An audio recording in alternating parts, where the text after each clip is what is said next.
बिस्मिल्लाहिर्रहमानिर्रहीम। अस्सलाम वालेकुम नाज़रीन। प्रांत बादला ख्याल के साथ मैं राजा उस्मान ताहिर और मेरे साथ मौजूद हैं यासर आरफ। नाज़रीन, आज हम बात करेंगे आज़ाद कश्मीर में बैड गवर्नेंस के हवाले से चौधरी अनवर की हुकूमत अभी तक कंट्रोल नहीं कर पा रही है मसाइल के ऊपर। इसकी क्या वजूहत है, इसके ऊपर बात करेंगे। इसके साथ साथ नाज़रीन, जिस तरह फ़लस्तीन पर जो इसराइली मज़ालिम हैं वो जारी हैं और आलमी दुनिया की खामोशी, हैरान कुन खामोशी, इसके ऊपर इज़हार अफसोस ही किया जा सकता है। और आलमी दुनिया जहाँ पे मुसलमानों के ऊपर जुल्म होता है और वहाँ पे जो ख़ासकर कुफ्रिया कुव्वतें हैं, ऐसी कुव्वतें जो अलंबरदार बनी होती हैं इंसानियत की, उनकी खामोशी एक अफसोसनाक लम्हा फ़िक्रिया है सबके लिए, ख़ासकर मुसलमानों के लिए और अरब ममालिक के लिए। इसके ऊपर भी हम थोड़ी सी बात करेंगे और ज़्यादा हम बात करेंगे आज़ाद कश्मीर की जो मसाइल हैं, आज़ाद कश्मीर में जो बैड गवर्नेंस की सूरत हाल है।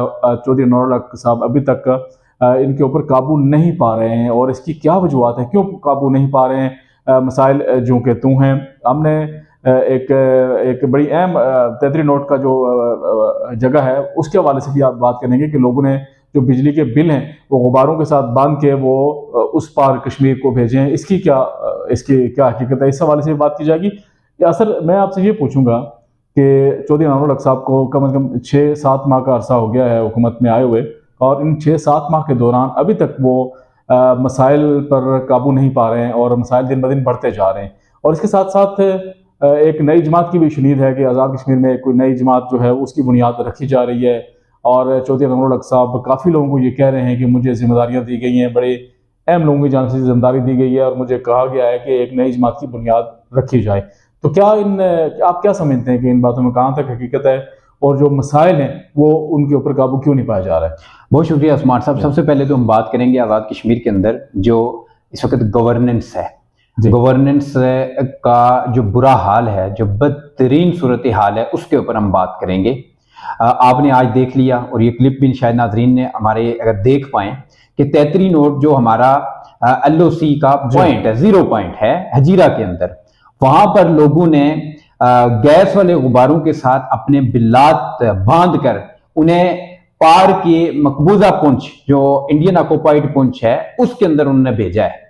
और वो विजुअल्स आप देख सकते हैं। बिल्कुल, ये रियासत की तारीख में पहली बार ऐसे हुआ है कि लोगों के अंदर एक इज़्तिराब, लोगों के अंदर एक बगावत, लोगों के अंदर एक बेयकीनी की कैफियत और लोगों का अपनी इस आज़ाद कश्मीर और बेस कैंप की हुकूमत पे अदम एतमाद का मुबैयन सबूत है कि लोगों ने इस तर्ज का एहतजाज शुरू कर दिया है जो ना तो हमारे लिए इस बेस कैंप के लिए अच्छा है, ना रियासत पाकिस्तान के लिए अच्छा है और ना ही ये मजमूई तौर पर हमारे आज़ाद कश्मीर के उस एक पुरअमन माहौल और एक लोगों की पाकिस्तान के साथ जो वाबस्तगी है, रियासत के साथ जो एक वाबस्तगी है, उसके लिए ये अच्छा है। इस सब के पीछे हमने बारहा ये बात कही कि एक फर्द वाहिद की अना है।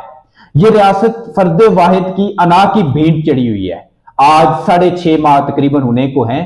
ये रियासत एक फर्द वाहिद के लिए, जिसे आप कह सकते हैं कि उसकी लोंडी बन चुकी है। यहाँ पे ना वज़राए कराम, ना कैबिनेट, ना ब्यूरोक्रेसी, ना आम अवाम और ना ही रियासत के किसी दीगर शोबा हाय जिंदगी से ताल्लुक रखने वाले शख्स की यहाँ पे इज्जत नफ्स महफूज है, ना उसका यहाँ पे वकार बहाल है और ना ही इस गैर यकीनी सूरत हाल के अंदर वो अपनी रोजमर्रा की जिंदगी ठीक तरीके से गुजार रहा है। अच्छा यासर, मुझे बताएंगे ये सिस्टम कब तक चलेगा? मतलब जो लोग इनको लाए थे इसलिए लाए थे कि जो साबिक हुकूमत है उसकी गवर्नेंस अच्छी नहीं थी, कोई मामलात नहीं थे, तो इनकी जब से ये आए हैं तो कौन से मामलात? मैं आपको एक बात गवर्नेंस अच्छी हुई है उस्मान साहब, और अब जिन लोगों को जो लोग इनको लाए थे उनको सोचना चाहिए।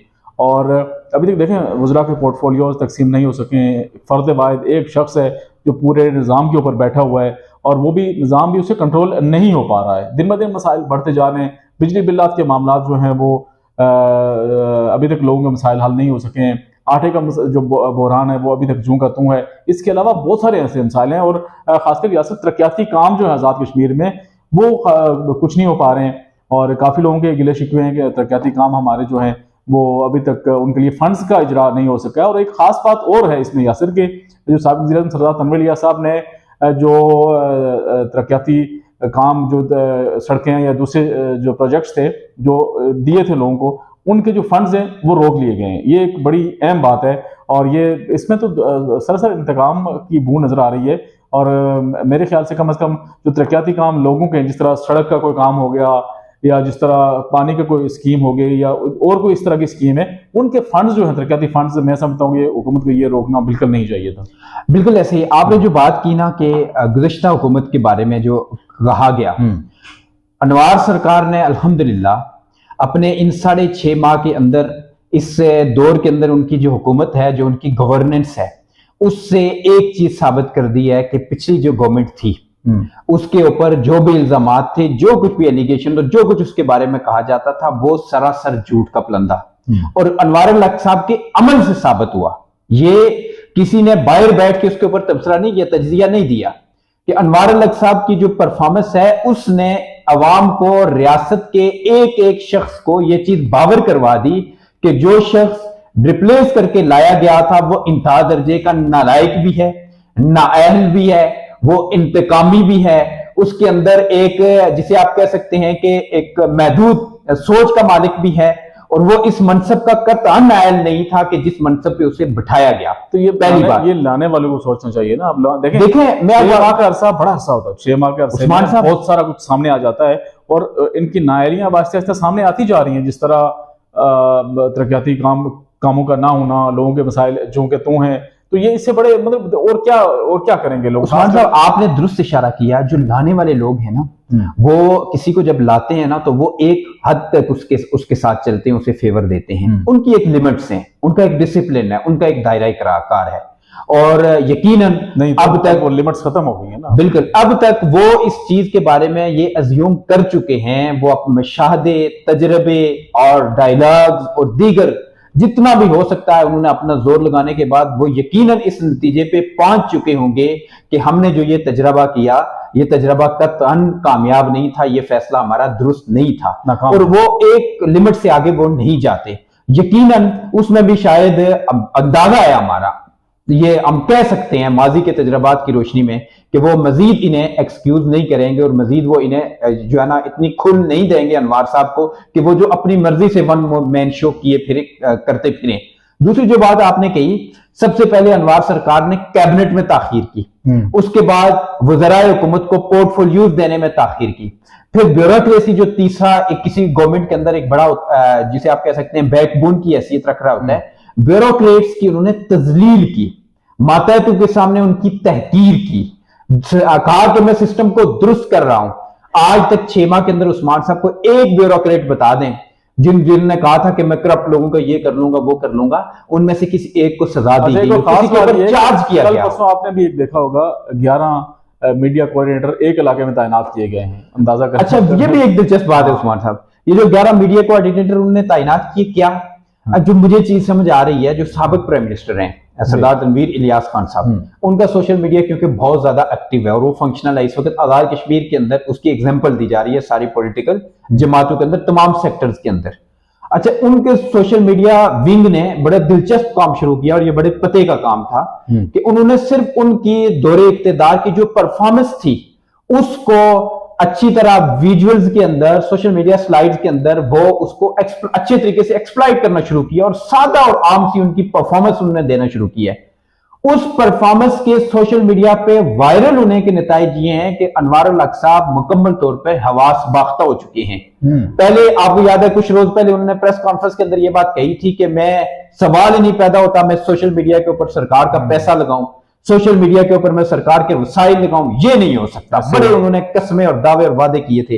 अभी 4 दिन पहले उन्होंने 11 कोऑर्डिनेटर एक डिवीजन से लगाए और 11 को अगर 3 से जरब दें 3 डिवीजन से तो ये 33 लोग हैं, यानी ऑफिशियली उनके नाम से वजारत प्राइम मिनिस्टर सेक्रेटेरिएट से वो जो है ना अनाउंस हुआ, लेटर जारी हुआ। लेकिन सवाल ये है, लोगों का आम सवाल है कि आप 11 नहीं 33 के बजाय आप जो है ना 66 लगा दें, लेकिन ये सोशल मीडिया टीम आपकी करेगी क्या? आपकी परफॉर्मेंस क्या है?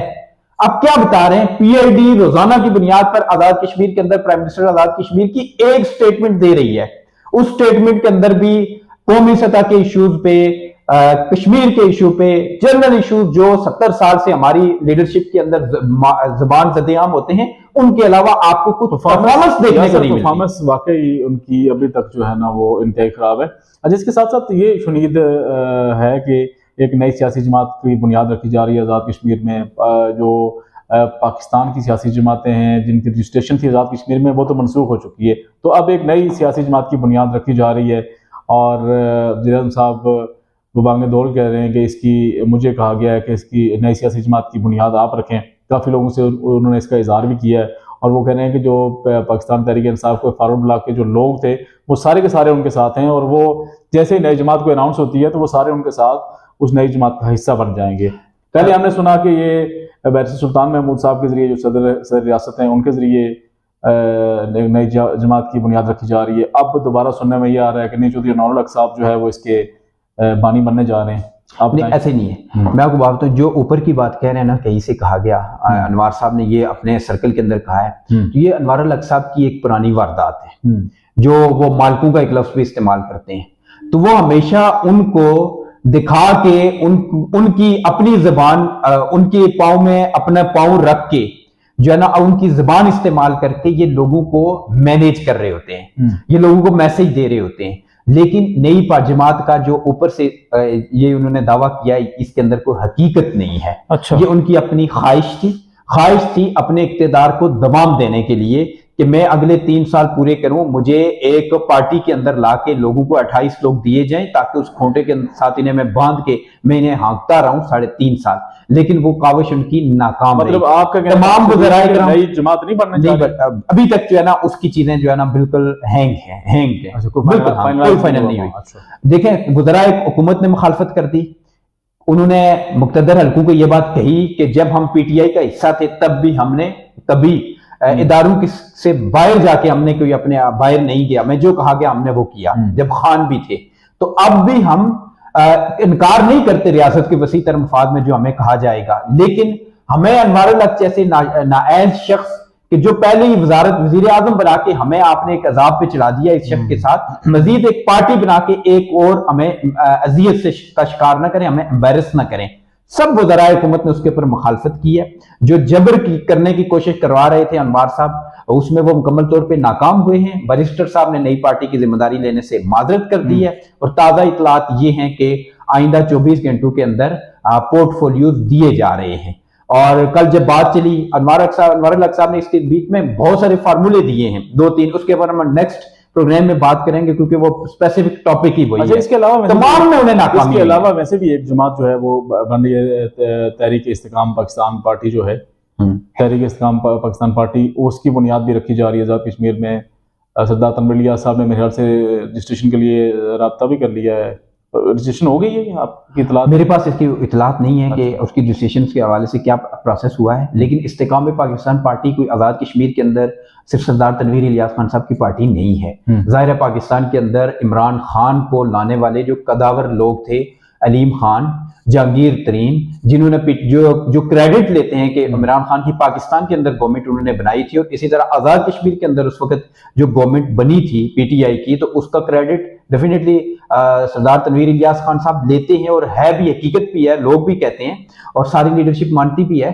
तो ये तो ऊपर से एक वो कदावर लोग पाकिस्तान के अंदर और इसी तरह कदावर शख्सियत आज़ाद कश्मीर के अंदर भी ये पार्टी बनाने जा रहे हैं, तो इसमें तो किसी मुबम बात है ही नहीं है। अलबत्ता अनवार साहब ने जो पार्टी का शोशा छोड़ा उसके ऊपर शकूक शुबात और इबामात जरूर हुए हैं कि जनाब हुजूर वाला क्या करने जा रहे हैं, समझ नहीं आ रही। जिस तरह रातों रात की तारीकी में आपने 48 वोट लेके प्राइम मिनिस्टर बने, इसी तरह रात की तारीकी में कोई पार्टी भी बनाने जा रहे हैं। उनको ये ख्याल है कि ऐसे होगा। अच्छा, बड़े अफसोस की बात है जो आज़ाद कश्मीर के मसाइल हैं वो जो गतू हैं, और लग नहीं रहा है कि आने वाले दिनों में ये मसाइल को हल होंगे या लोगों को रिलीफ मिलने के चांसेस हैं।